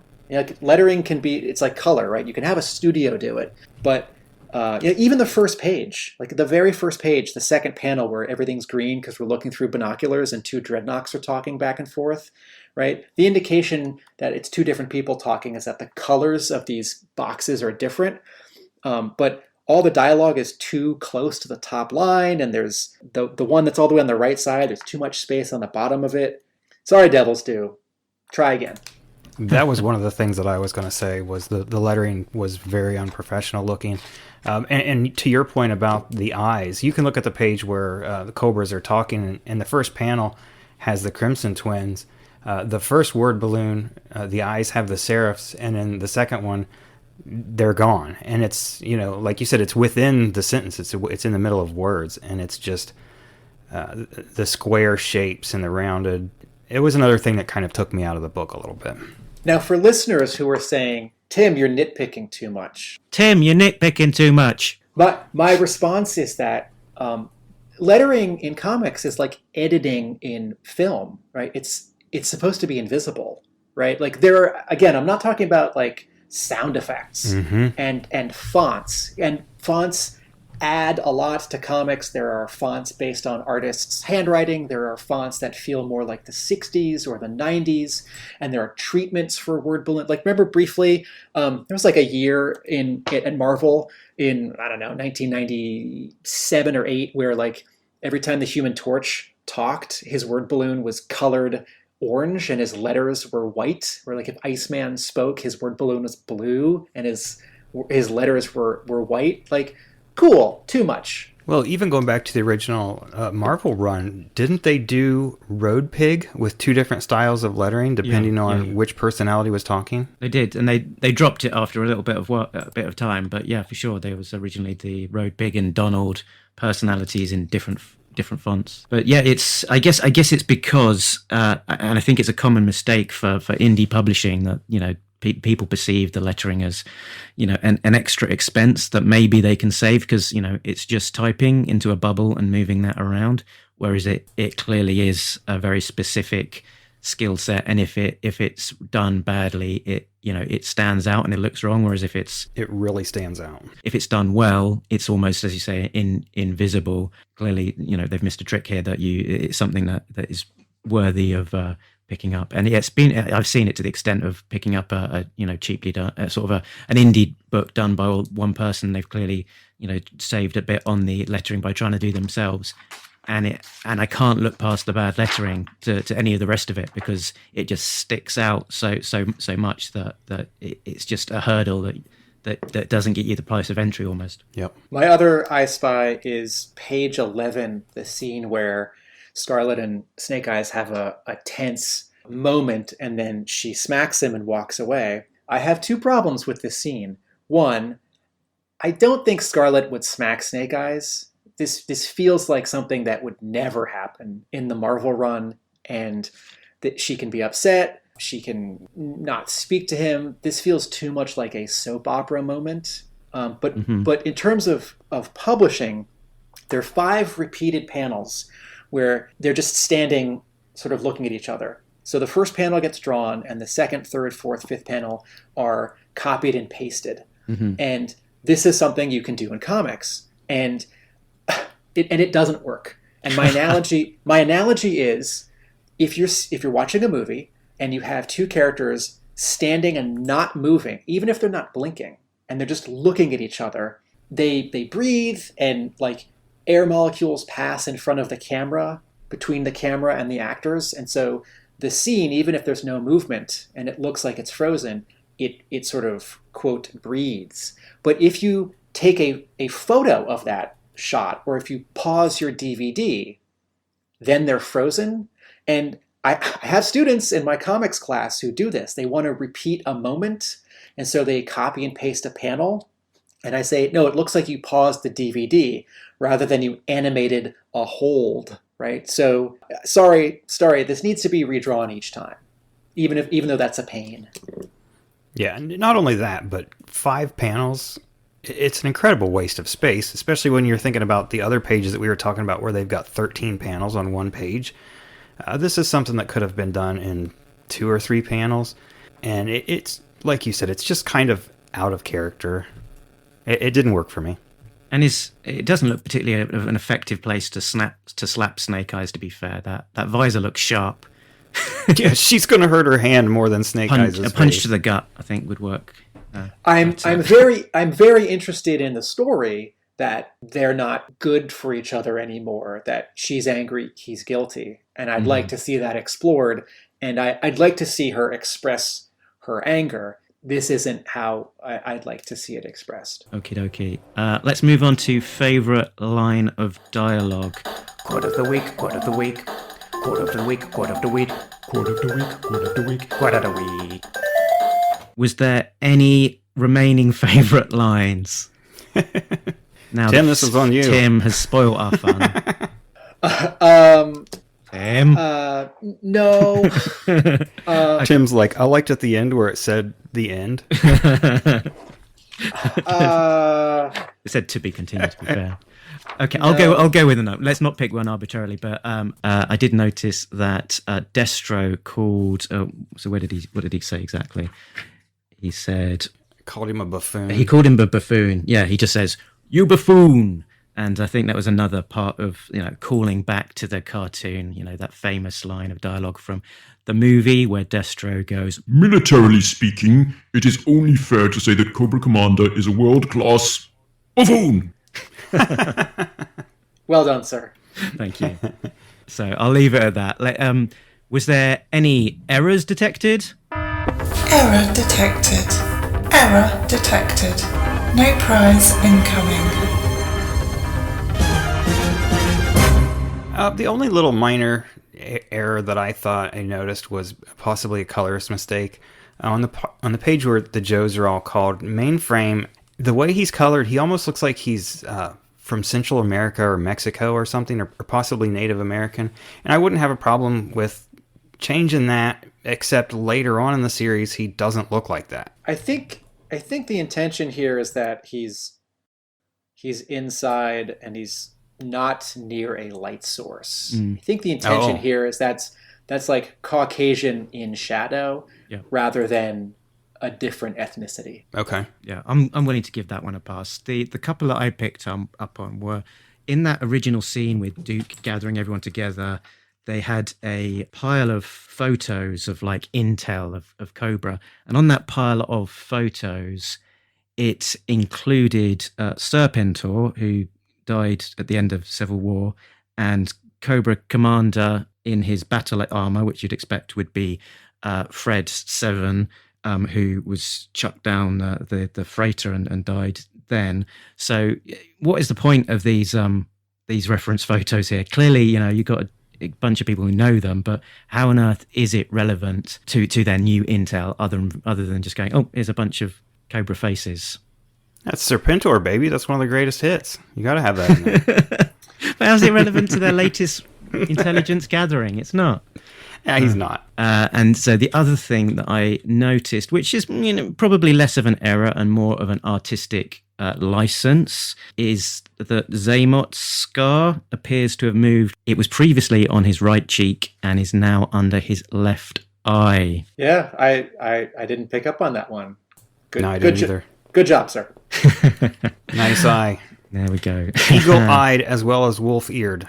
You know what? Sorry, I want to go back to I Spy. On the next page, three Joes walk past I don't know if it's a green shirt sort of specific to the Joe team or some military personnel who is sort of already in this base. But in the final 2 panels, this guy salutes as three Joes walk by, and he thinks in a thought balloon, wow, Joe's in the flesh. Mm-hmm. I think that might be the first time there's ever been a thought balloon in a G.I. Joe comic. And that could be interesting on its own, if it's correct. It's also an interesting sort of slight change in the rules for this comic book where, like in writing, you have third person omniscient voice where the narrator writes like he, she, it does this, but you also know what everyone is thinking. Yeah. And a lot of G.I. Joe a lot of stories, right, we're sort of more in the point of view of the good guys, or we start with the bad guys and then we go to the good guys and we mostly stay with the good guys. And this is an interesting, I think I like it. I think it works. This is an interesting bit where we have an internal monologue for a character, literally, because we can read their thoughts, as opposed to just letting the body language of the salute and the guy's surprise show it, or having some version of narration it's a bit like a comedy beat as well, isn't it? Yes. There was at least one other time when all the Cobras were at a like a dinner or something. Turned out later they were in the back of a truck, and they show every character in a little panel, and every one of them is thinking different about a different character. Like Cobra Commander, for example, might be thinking, is Destro going to betray me? Destro's thinking something. Scarface is thinking something. So we have seen word balloons in G.I. Joe comics before. It's just very, very seldom. Yeah, I think there was definitely an example where Cobra Commander had a thought balloon very early on, probably somewhere in the 20s. All right. Well, thank you. I stand corrected. This is the first time in a Devils Due. This is the first time in a Devils Due G.I. Joe comic that we've had a thought balloon. Oh yeah, first time. You're right. Yeah. You can only get away with that once, Tim. But again, that's also, if you look at that, it's one where they've copied the panel, just like on the Snake Eyes Scarlet page. And why is he still saluting? Because he's nervous. I think you can get away with one copy and paste, but when it's not five. When it's more than that, you have to redraw it. Yeah, and then, a salute coming down can be delayed. That's allowed. I came up with an idea for a brand new feature, and it is called "You Are the Editor." Talking Joe is editing. What changes will we think? Rearrange all sorts of things like covers. The script is in the air, correcting everywhere, wielding the red pen of change. Devil's Due, our moment to comment, make it right, where we can make the book our way. We're wielding change, we're editing. Imagine the power. So the idea of this feature is that what small change could you conceivably make? So you've just got the script in, or maybe you've seen even the finished art, and you can't get making huge sweeping changes, but you could tweak something here, there. What small change would you make for this issue? Well, I mean, we've all picked apart the art and costume design and stuff enough. Other than those kind of things, I really didn't have a lot of problem with the story itself. I enjoyed it probably more than I thought I did. The only thing that I would have changed or maybe improved on was I would have given a little more explanation of what happened with Cobra in the last 7 years. To prepare for this podcast, I went back and listened to Chief and Chris discussing the end of the Marvel series, starting with around 121, and they mentioned that the Cobras had almost completely pulled out of Cobra Island, and I didn't know why, and I was kind of looking for an answer for that, because the creation of Cobra Island was one of Cobra's biggest victories, in the entire series, and it was a major driver for the series, the story, for several years. So I don't know why they abandoned that. And I wondered if you guys had any idea about that. I think they fill in some of the gaps a little bit in between, and the first arc of the Frontline series was created ostensibly to try and fill in the gap in between 155 and this issue 1. So we do find out a little bit. But the point about Cobra Island is an interesting one, because actually the last we saw of it in the Marvel comics, Cobra had already abandoned it to Firefly, I believe. So I don't know that that they actually had gone back and properly reoccupied it in the Marvel run itself. So yeah, clearly in between the gaps, they've gone back and then they've subsequently reabandoned it again. It must have all sorts of abandonment issues for an island if they feel lost. You made me and then left me. But yeah, I think that's the only thing that I would have changed, other than the stuff that we've already talked about, character designs, lettering, different little technical things like that. I think I probably would have gone along the route of can we just go a little bit easier on some of those cheekbones and chins, maybe just particularly around smoothing out the way that the Baroness looked, that kind of thing. Not on a whole scale real draw, but just trying to find maybe some of the worst examples of it and just kind of ease up a little bit. Ease up a bit, yeah. My Tim, letters aside. No, it's letters. My small editing change would be I would remove 5 words from this comic book. But before I tell you which ones they are, a parallel in the I can't wait. In the early 90s. All of the Image Comics creators, they'd left Marvel and they're selling like crazy and they had all this creative freedom. And all of them loved the work of Jack Kirby because they'd all been reading Marvel comics in the 60s and 70s and then worked on those characters or sort of their brethren. And those guys published a Jack Kirby comic, right? Phantom Force in, I think, 94. And that was Jack Kirby's biggest payday ever. His payment and royalties, or his royalties from Phantom Force #1, which he penciled and all the Image guys inked, right? Like Rob Liefeld inked some pages, Jim Lee, Todd McFarlane, Eric Larson. It's not an amazing comic, but it's really interesting to see that artwork. And the series continued for a few more issues, and then I think with a different publisher. And like a lot of Jack Kirby stuff, after his prime in the 60s and 70s, it's not his prime work. But the Image guys didn't dedicate all of their first issues of Spawn and Wildcats and Youngblood to Jack Kirby. I think McFarlane did dedicate an issue of Spawn to Jack Kirby, but they didn't only do that. They hired him, or they let him publish through them, and then they worked on it. And then in the back of that comic, they all wrote a couple paragraphs saying how much they loved his work and how much they were excited to work on this book. So the 5 words I would take out of this comic, Devils Poo G.I. Joe #1, are on the inside front cover, specially dedicated to Larry Hama. Hama was still alive. I mean, he's still alive right now, and he's still writing G.I. Joe right now. Hama was out there and available, and it is a bold decision to continue the Marvel continuity that was 99% written by that one person without using that one person on this new comic. And you can make that call. It's like, you know what?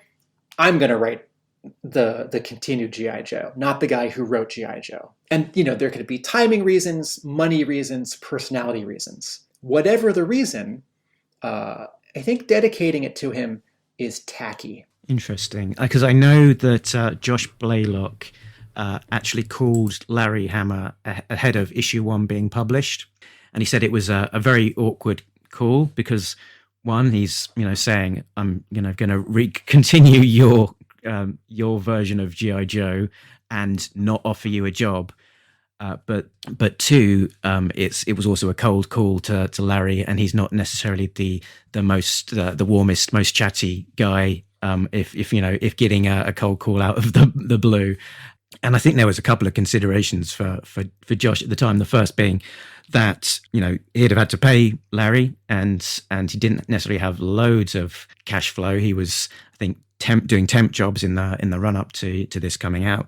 And most of the creators were being paid on back end deals. And secondly, he said that, this was his big shot. This was going to be, he wanted it to be a really big book. He was quite an unknown indie creator, and simply put, he just wanted to get his name out there, and this was going to be his shot. And if he wasn't drawing it and if he wasn't writing it, it wouldn't make his name. So he did definitely want to work with Larry, and and was able to eventually with the first arc of Frontline, which hopefully we'll get to at some point down the line. But yeah, could have been all very different. Had a different call being made and offering Larry that gig. I should say, had Hama written the Devils Do comic, I can imagine 2 years in, him not writing it anymore and someone else writing it, or him writing it until the end. And then when it came time for IDW to start its G.I. Joe comics, maybe IDW would have said, Larry Hama's a little overexposed or too affiliated with G.I. Joe. And so I think by having this decidedly not Larry Hama version run for several years, you have a hunger amongst the fans and one or two really thoughtful editors at IDW. Oh, why don't we continue the Marvel story with the guy who wrote the Marvel story? So yeah. I think you wouldn't necessarily have the current G.I. Joe comic that Hama is writing, if not for him not writing the Devils Do book. Yep, good point. You mentioned the bench press series that didn't happen, that was going to be written by Larry, and I wonder how similar that would have been to the RAH book that we got 15 years later. Hama wrote a proposal and Ron Lim penciled 4 pages. So the idea was that it was going to be a very small team, like just 12 Joes, and then other characters would be brought in sort of mission specific.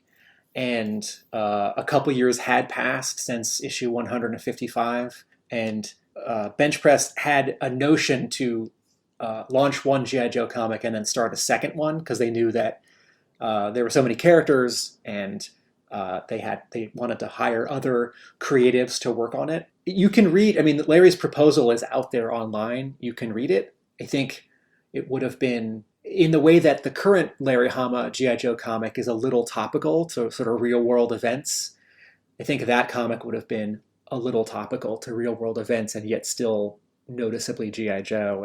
And not being familiar with the Devils Do run past the first year, I think it was more sort of straight action and a little bit of sci-fi without sort of references to like real world politics or news. Yeah, I think the short answer is very different. So would it have been a continuation of the original book? Yeah. So they, have a Google and search G.I. Joe Bench Press, and you'll see the proposal and the pages of art that were done. But yeah, it sort of picks up essentially with a small handful of Joes going to the mothballed pit. So yeah, I think it was intended to be very much a continuation. So I have one sort of large overall comment on this first Devils Do issue. I think what I didn't have when I read this first issue in 2001 was a global sense of it as a comic book. I was too close to it, like being a G.I. Joe fan and loving the Marvel run, and the things that were different or that didn't work about this were jumping out at me. With hindsight, rereading the comic yesterday, I can actually talk about it as a comic book. And unfortunately, it's not a good first issue because it's 23 pages long and it's 23 pages of talking. Someone gets bonked on the head with the butt of a gun, of a rifle. Someone gets kicked in the face with a big stompy boot, but it's played sort of for laughs. It's not a big action beat. Otherwise, it's all talking. Don't forget the alligator that gets stabbed. Okay, sure. On page 2, an alligator gets stabbed. I know exactly what you mean, though. But again, that's not a big dramatic story beat. That's like this guy's a badass beat, and it's done sort of in an understated way. It's like, oh, he barely moves, and the alligator behind him is dead. And, what's the obvious comparison? Well, let's compare Devils Do G.I. Joe #1 to Marvel G.I. Joe #1, right? There are lots of ways that it don't line up. They don't line up because the Marvel issue is double-sized. It's got 2 stories. It's starting from scratch, new characters and a new scenario, whereas this is established characters and it's continuing a story. But what do the Joes do in that first issue, right? A scientist is kidnapped. She's on a train. They rescue her. They go to the Cobra base. right? Cobra Commander is frightening, but there is also a scene where all the Joes are gathered, and there's a scene where we get some exposition of how they work at their base, right? What happens here? Kamakura hands something to Snake Eyes. Turn the page. Snake Eyes calls a Duke. Turn the page. Duke talks to some Joes. Next page. Duke standing in front of a screen. Next page. Joes sitting at a table. Next page. Right? It's like this over and over and over. And because I love the characters and I'm so hungry for the story to continue and I want to see what Blaylock's angle on it is, when I read this issue, I'm all in. Like, I'm going to buy issue 2, right? This isn't make or break. And in around 2001, this phenomenon in comics publishing started, which is writing for the trade paperback, writing for the eventual collection. It's like, oh, I've got a story. Well, you should stretch out that 1 or 2 issue story to 4 or 5 or 6 issues, because the real unit that we're worried about here is the $15 or $20 reprinting in paperback of this story arc. You don't have to worry if any one issue is particularly a satisfying story chunk. And the other way of looking at that's the pessimistic way of looking at it, padded. The optimistic way of looking at it is, no, I'm not writing a 20-page story and then a 20-page story. I'm writing a 150-page story, and you shouldn't judge the first 20 pages or the middle 20 pages. It'd be like watching the first 20 minutes of a movie, or any 20 minutes of a movie. You could argue that it's really fair to read the 4 issues of this arc and to judge it on its merits. But, like this comic sold, this was ICV2 for September 2001, puts this G.I. Joe #1 at the 13th highest selling comic of the month. And it's behind some X-Men books, 2 DC books, and a Spider-Man book. And its sales are 62,000, which is, for then, quite high. Compared to the Marvel run, not high.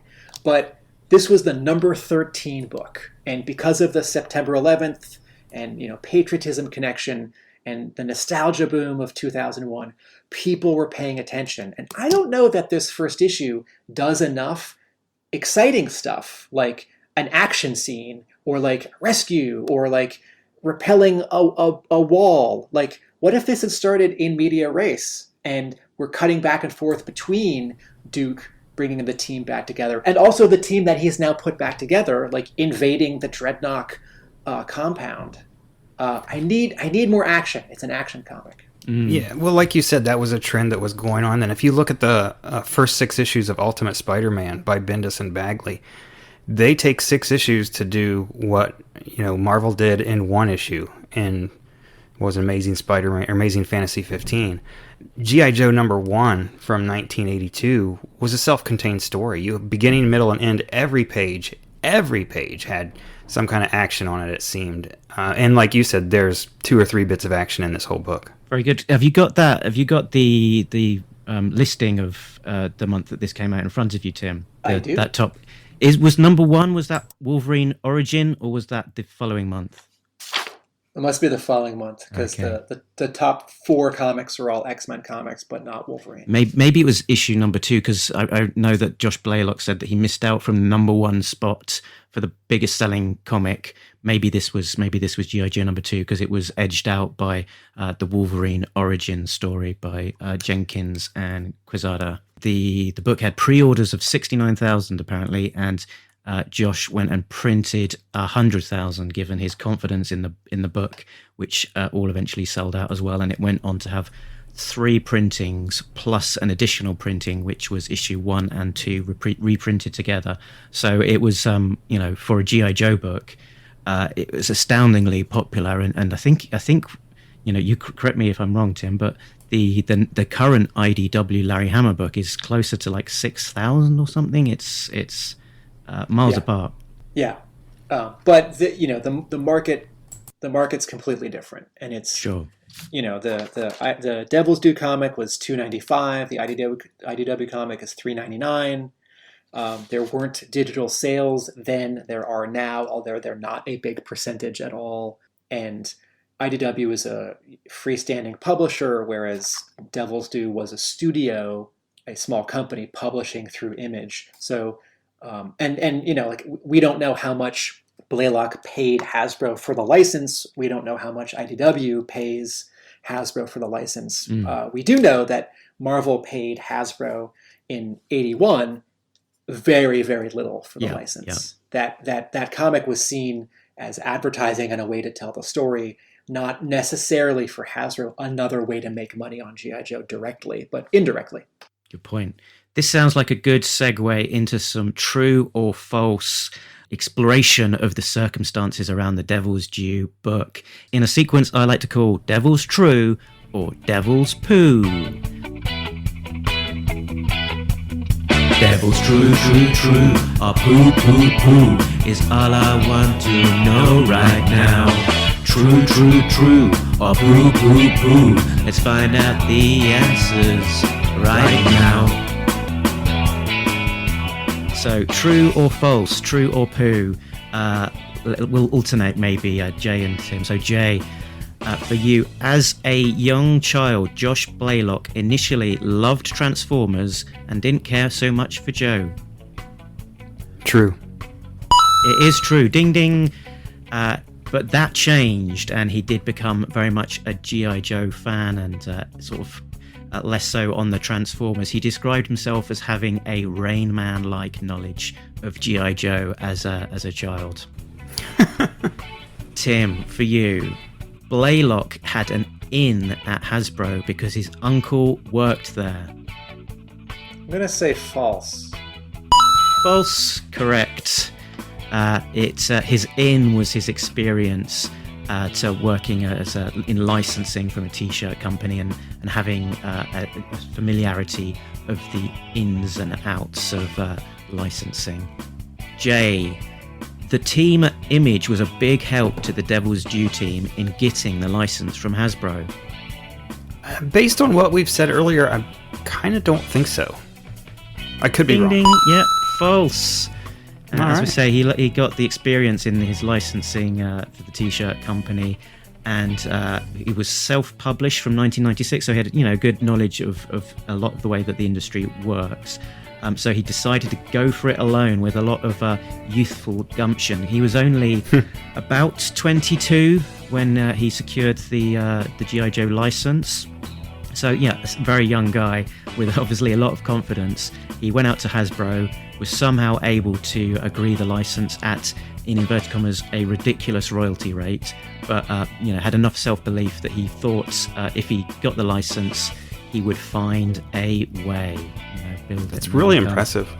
And he wanted to get that license down first before then shopping the idea around to any of the companies like Image, because he feared that other people get the same idea, might be able to have a little bit more gravitas behind them as, older people or having a larger company behind them, and would effectively get gazumped and would just get edged out of it entirely. Okay, I think we're back to Tim again. Several companies really wanted to run the G.I. Joe book once Josh had secured the license and was shopping it around, and there was a bidding war, which meant that Blaylock got a great deal at Image. Geez, I wish I knew, but that sounds true. False. Oh, I'm so disappointed in myself. So he shopped it to Top Cow first, and they said no. Then he went to Image Central, and publisher Jim Valentino didn't like it at all, but was talked around it by some of the people around him, and they eventually said yes. The basic Image deal at the time was $2,500 fee per book, plus the cost of printing, but they charged him $3,000 because they really weren't keen, so they bumped up the rate. Yeah, it's not really an Image book. Never. I was kind of surprised when I saw it come out from Image. I'm like, Image has the G.I. Joe license now? It just never seemed like a fit. Even if they change the logo green, surely that's enough, man. Okay, put them all in armor with big shoulder pads. Right, I'll save up some more facts for True or Poo next week. Perfect. And I think we are running long. So I think we will have to save up all of the other things that we would like to otherwise talk about. Toy Talk, G.I. Joe merchandise, listener questions, innuendo, of course, as well. We'll have to save that up for next time. I'm afraid. Sorry, guys. I think That's okay. I think if we were releasing a 3-hour podcast, the people might start either complaining, which would be bad, or wanting a 3-hour podcast every time, which would be worse. Joe Rogan does it somehow. I have to edit this thing, man. Oh, dear.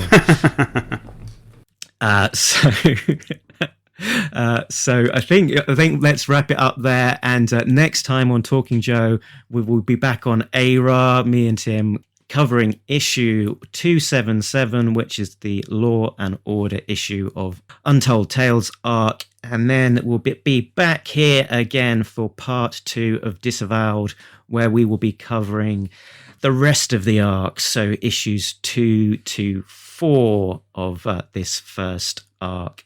So look forward to joining you all then.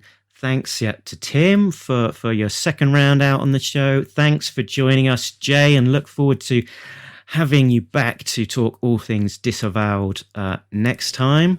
Yep, it's been fun. Yes, let's talk comics. And you can find us in all of the usual places. Talking Joe, a G.I. Joe podcast on Facebook, Talking_Joe on Twitter, Talking Joe Comics, all one word on Instagram, or talkingjoecomics@gmail on the email. And of course, you can also now find us at talkingjoe.co.uk, our new website. Wow. Nice. Look forward to seeing you there. Where can people find you, Tim? Find me at arealamericanbook.com, facebook.com/arealamericanbook, and Instagram at arealamericanbook. What about you, Jay? Where can the good people find you? I'm on Facebook. I do a lot of G.I. Joe sketches that I post up there a couple times a week usually, so if anybody wants to take a look at those, just look for me on Facebook. Cool stuff. We'll have to now that you're officially part of the Talking Joe family, we'll have to see a dedicated thread to your sketches, I think, because I know that you started sharing a few of those a couple of months ago. But let's see how you're progressing for the rest of the guys. All right, we'll do. Yeah, when all's said and done, you can catch us down the road because we've been Talking Joe. And we're all out of Joes. Yeah, that's right, boy. Oh, dear. Laters. Thanks, guys. Thank you.